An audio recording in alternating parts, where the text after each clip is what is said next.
Chapter 5. Missing. With a yawn in his mouth, Zenitsu draped a considerable pile of kimonos over his forearm. He had chosen to do your share of the laundry today, so you could catch up on sleep. It was his fault for keeping you up late anyhow. The kitchen and common rooms downstairs were bustling with life, so he decided to go back to his room to fold them. As the morning drowsiness began to fade, Zenitsu could feel embarrassment rising in the pit of his stomach. What was that last night? He had clung to you like a sullen child. How would you ever view him as a man now? Eventually, after the flood of happiness that threatened to drown him had ebbed, he made the claim that he was just overly emotional from homesickness, that being in a new place had made him wobbly and melancholic. You were quick to placate and comfort him afterwards, but he could tell by the edge in your aura's usual rhythmus that you didn't fully accept that excuse at face value. Arms full of clothing, Zenitsu made his way up the stairs. He glanced at the end of the mural's obi and counted 1, 2, 3. Using his foot, he aggressively thrust the sliding door open, but for some reason it didn't get stuck this time, and made a loud, angry clack when the frames collided with each other, rebounding back on its tracks a bit from the sheer force. A shriek filled his ears, and Zenitsu was left blinking at a lovely girl, shoulders bare and halfway dressed. I'm so sorry! The blonde covered his eyes immediately, dropping the laundry onto the floor. I thought this room was mine! It's fine. Her voice didn't seem to carry any retaliation, which surprised him. If this had happened at the butterfly estate, he would have surely been catapulted from the room with a swift kick to the chest. You just startled me is all. Noting the messy-haired girl's tightly shut eyes and flushed face, she swept her kimono over her shoulders. Oh, it's all right. You can look now. Zenitsu barely dared to do so, opening one eye just enough to confirm her statement. Let me help you with those. She bent down to gather the garments he just dropped, so Zenitsu could only see the top of her black hair. You're Zenko, right? Have you seen Ima today? Ima? Yeah, she lives at the other end of the hall, closer to the stairs. Finally she looked up, and he was face to face with her. Oh, it's you! He exclaimed, recognizing the small, tearful girl. She was much cuter without distress in her eyes, Zenitsu thought. However, her face did morph in confusion at what he just said. Have we met? Yeah! Last night, remember? You asked me to play the koto for you. Oh, you must be thinking of my sister, Momo. Yes? A voice hollered from the hallway, and Zenitsu's eyes widened when she rounded the corner into the room. What? There's 2 of you! Actually 3. A third Kamaru entered, and after the initial shock wore off, Zenitsu noticed that, in spite of their identical hairstyles and matching kimonos, their eyes and voices were rather distinct. The third girl spoke up once more. This is my sister Hana. She gestured to the girl he walked in on. I'm Kana. And you've already met Momo, apparently. Zenko-chan. Momo stepped up and took him by the hand. I've been wanting to thank you since last night, but you weren't in your room when I came to look for you. He couldn't help but sweat at her discovery. He must have been on the rooftop with you when she came by, and he hoped against hope that she wouldn't tattle on him for breaking curfew. He wasn't sure how many more hits he could take from the Oiron before it would kill him. Oh, it's no trouble at all. He tried to smile. Music comes fairly easily to me, so you don't have to thank me. I thought that music sounded better than usual, Momo-chan. Kana smiled smugly. Don't be so mean, One-san. Momo pouted. I was terrified the Oiron was going to punish me. Well, maybe if you practiced more instead of getting into the house's sugar stores. Shh! Someone might hear you! I hate to interrupt, but did you say sugar stores? Slowly your eyes drifted open, flinching at the sheer amount of light flooding into the room. Wait, there was too much sun! Way too much sun! What? You stumbled out of bed in a frenzy. Oh no! You slept in! Why didn't anyone wake you up? Did they know you snuck out last night and were trying to get you into trouble? Wide-eyed, you caught your appearance in the mirror, observing that your hair was matted and sticking up in all directions. It was about as close to Zenko's hair as it had ever been, you mused, then threw yourself out the door. It surprised you to see a small group forming at the opposite end of the hall. What's going on? You asked, closing the distance. Oh, Traveler, have you seen Ima today? I didn't see her after cleanup last night. No, I just woke up a minute ago. Is she not in her room? Your fellow resident shook her head miserably. Well, don't worry, Chio. I'm sure she probably just went to the grocer or something. Omitsu did so much on her own. Everyone's scrambling to keep up with everything without her. You gave her a consoling pat on the shoulder.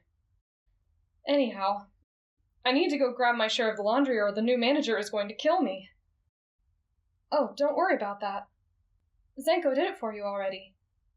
Huh? Really? A sliding door sound caught your attention, and you turned just in time to see the girl in question stepping out of the triplets' bedroom, rubbing her eyes. That's so weird. I must be more tired than I thought if I counted the rooms wrong. Are you sleepy, Zenko-chan? You asked with a slightly guilty smile.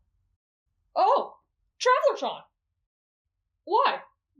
Do I look sleepy? Well, you were rubbing your eyes a second ago. Oh.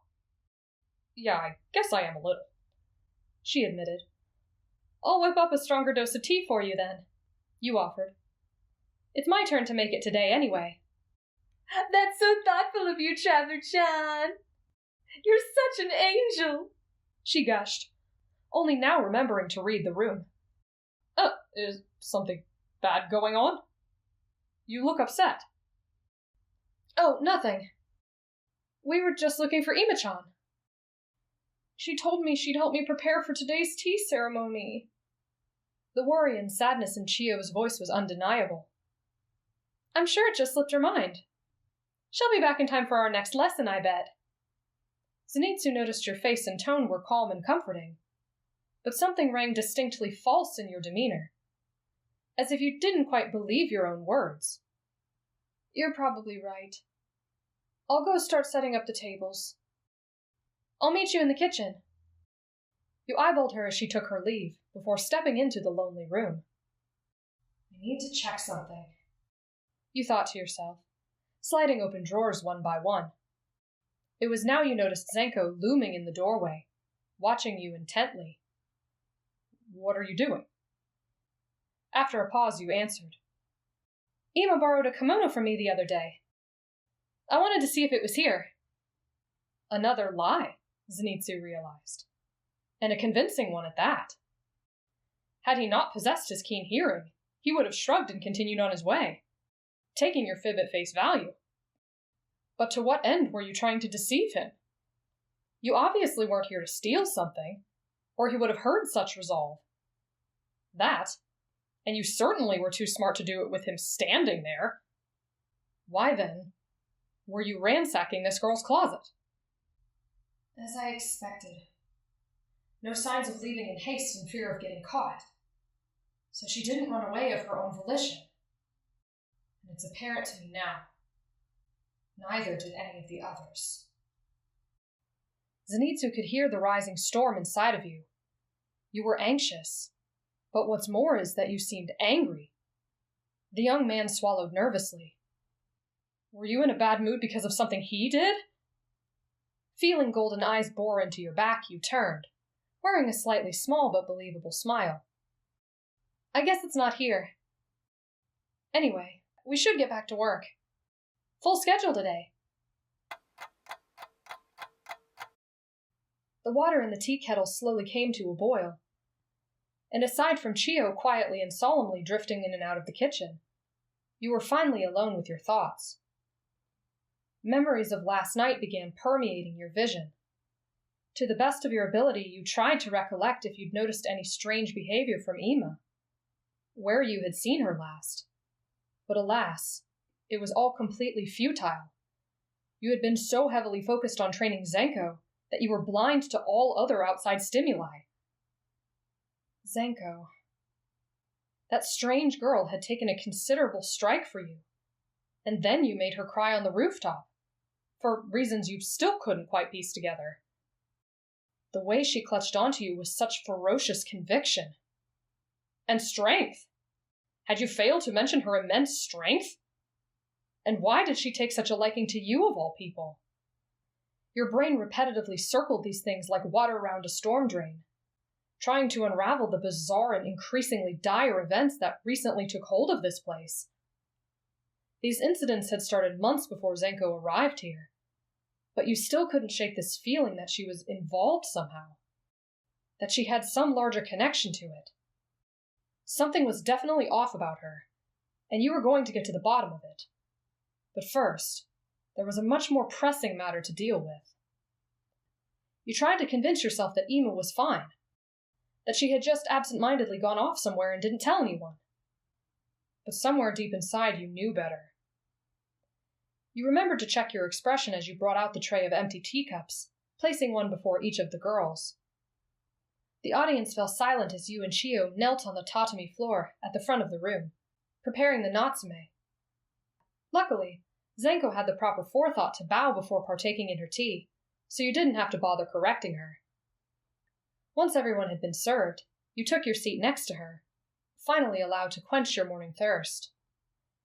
As the teacher approached each table, you rotated Zenko's cup in her hands to the proper angle, without a word, before returning to your proper posture. And so, the ceremony continued on without a hitch. Zenitsu kept stealing glances at you, expecting you to guide him through step by step as you had the day before. Super sweet and super helpful. But today you were stone silent. He was forced instead to watch you and his table mates closely, mirroring them to the best of his ability. He couldn't help but notice while doing so that you hadn't taken your eyes off the doorway, except when it was strictly necessary. What was he hearing, he wondered. There was some kind of dissonance in your demeanor, which conflicted with the sound your heart was making. To the outside eye, you were pleasant and casual in appearance, sitting perfectly still and sipping your drink. But inside you he could hear intent, determination, a call to action. What was it you were planning on doing? As the ceremony dismissed, Zenitsu walked close to you, trying to pick your brain a bit. So, Traveler-chan, what are we doing next? Flower arrangements. Nothing about your answer was inherently wrong, but somehow it still rang cold and dismissive in his ears. The poor blonde could only watch helplessly as your mood continued to worsen thereafter. As the next class began, you glanced to Ima's empty spot once more, hands drawing over flower stems. She's still not here. I see. I know what I have to do now. For you, Traveler-chan!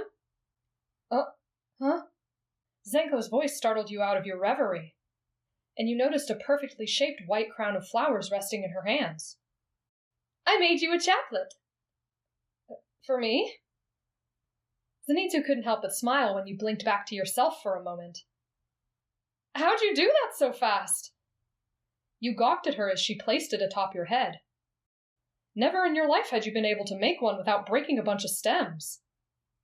It was now you also observed the fact that her flower arrangement looked much better than yours, almost as if she'd given them to many patrons already. I used to train really close to an orchard of peaches, so I would make them in the springtime when the trees blossomed. Train? You knit your brows at her. Train for what? Zenitsu panicked, struggling to muster up some believable excuse. He had nearly just blurted out his thunder-breathing lessons with Gramps. You there, new girl! Don't waste flowers! The manager reprimanded, inadvertently saving him from his verbal floundering. Sorry! Go and fetch another bundle from the vase downstairs. Yes! Right away, miss! He bolted out of the room so fast he tripped over the doorframe. By the time dinner had drawn to a close, Zenitsu's worry had reached its peak. A whole cornucopia of emotions were swirling around inside of you. Suspicion, anger, sadness, fear, all breaking like harsh waves across a rock in your bloodstream. Something unseen to him was igniting a smoldering pyre within. And he decided when he saw you retire to your bedroom without so much as a good night, that he couldn't let you suffer alone. He wanted to hug you and ask what was wrong. Bring that beautiful smile back to your face, and keep it there. It wouldn't disturb you if he came to your room after curfew, right? Certainly if you were in a mood like that, you couldn't be sleeping so easily. He sat on his bed and waited for a few minutes, mulling over things he could say to cheer you up. And then if he was lucky, you might let him rest his head on your shoulder again. Zenitsu wiggled happily at the idea, squeezing his pillow tighter in his arms. With giddiness oozing off his being like rays from the sun, he grabbed the chaplet you'd left on the table a short while ago and jumped to his feet. However, a noise in the hallway made him hesitate, and he was glad he did so, for next he heard the soft drag of a door slowly sliding open, followed by footsteps descending the stairs. He recognized them immediately to be yours, and sighed in relief. He'd heard no shortage of scary sounds since coming to this place, and it was nice to know that at least this time, it wasn't a creature out to get him. Accompanying those familiar steps, however, was a quiet rustling of items other than clothing. You had brought something with you. But why? Why would you be carrying things downstairs at this hour? And it was at this moment that everything snapped into place, sending his feet flying forward. Your distant mannerisms, the intent in your aura, the sound of your bag lightly bumping against your hip as you walked. She's leaving! To be continued.